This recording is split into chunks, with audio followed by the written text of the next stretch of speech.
La CEI, là, elle ne peut pas organiser l'élection de 2020.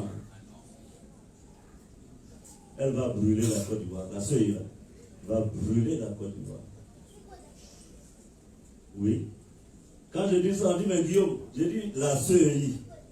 Moi, je préfère prévenir. C'est parce que je ne veux pas que la Côte d'Ivoire brûle que je dis ça maintenant. C'est pas après, je vais venir faire de gros discours. C'est maintenant.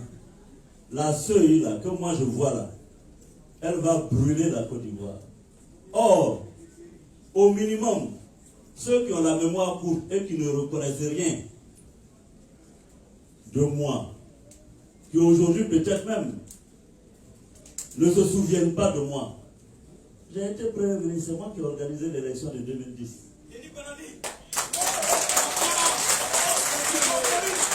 Et ceux qui ne se souviennent pas de moi en tant que Premier ministre, là, ils étaient pourtant les premiers à m'appeler Excellence.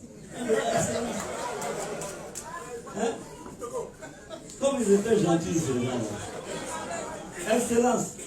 Bon, donc, la CEI, là, ne peut pas organiser l'élection de 2020. L'ONU, la communauté internationale, l'Union européenne ont investi des milliards d'euros en Côte d'Ivoire pour organiser l'élection de 2010 et montrer à la face du monde entier comment est-ce que on organise une élection transparente et démocratique. Et exceptionnellement, en Afrique, pour la première fois, les Nations Unies ont utilisé ce qu'on appelle un mandat de certification en Côte d'Ivoire. En réalité, en mettant ces millions d'euros dans les élections en Côte d'Ivoire, l'Union européenne, l'ONU, avait pour objectif de mettre en place un mécanisme électoral en Côte d'Ivoire qui allait être la vitrine des bonnes élections en Afrique et qui allait être enseigné après et exporté après dans les autres pays.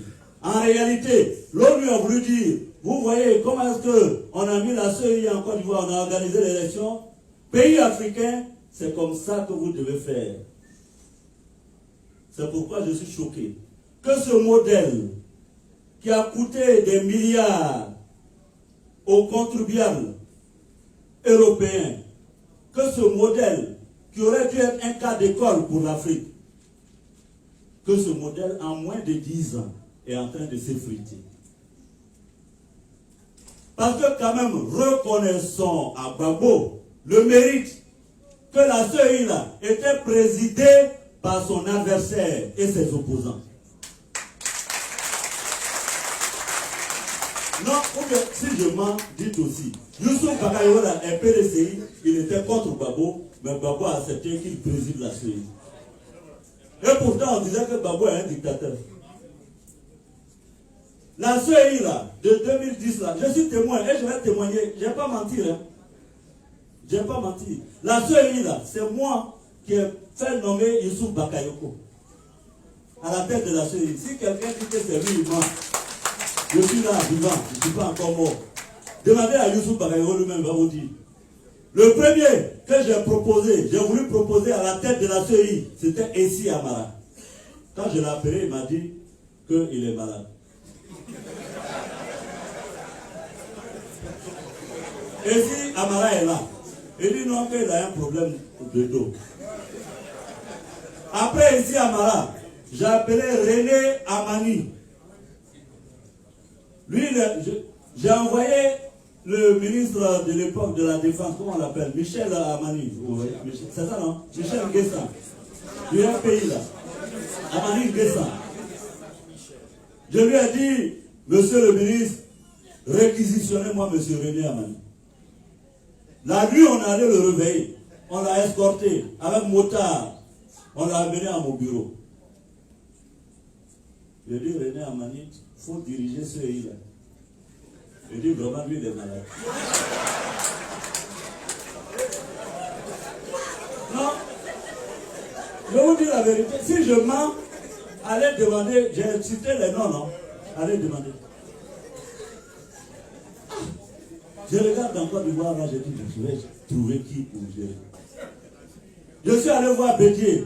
Bédier m'a proposé Kakou Gervais. Gbagbo a dit, Kakou Gervais, il n'est pas d'accord.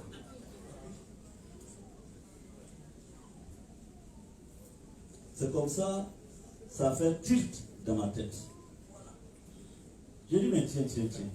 Youssouf Bakayoko est ministre des Affaires étrangères. Si Gbagbo l'a accepté en tant que ministre des Affaires étrangères, alors que les affaires étrangères relèvent des prérogatives du président de la République, si qui peut le plus, peut le moins, si tu l'acceptes comme ministre des Affaires étrangères pour aller donner ta parole officielle au monde, il peut l'accepter pour la CEI. Voilà comment je suis allé voir le président Gbagbo. Je lui ai proposé Youssouf Bakayoko et il m'a dit, bon, lui là, j'accepte. Ceux en Côte d'Ivoire aujourd'hui qui disent que Guillaume n'a rien fait, ça fait rien, je laisse. C'est Dieu qui voit. Non, mais il n'y a même pas de problème, je n'ai rien fait. C'était des moments épiques, palpitants. Demandez à Youssouf Bakayoko. C'est comme ça. J'appelle Bédier, j'appelle Ouattara, j'appelle les uns et les autres, j'ai couru partout. Et on a fait élire Youssouf Bakayoko à la tête.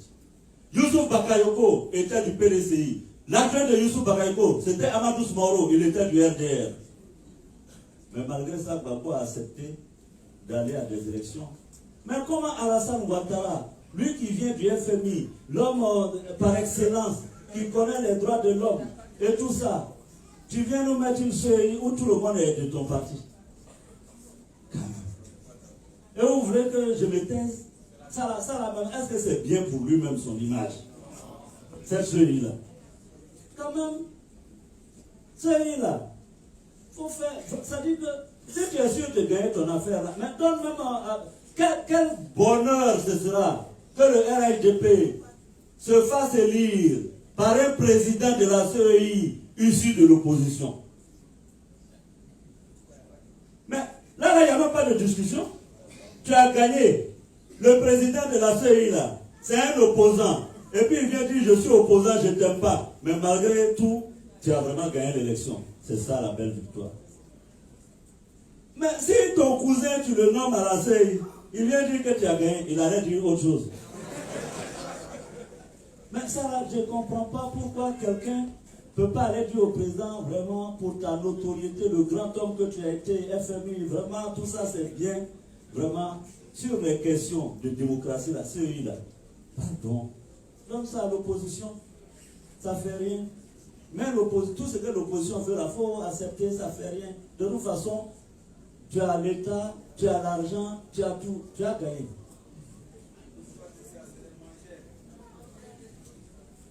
Mais enfin, moi, comme j'ai dit ça là, comme j'ai dit ça là, ils vont m'insulter demain. Mais le problème, c'est que quand tu as autour de toi des aigres fins,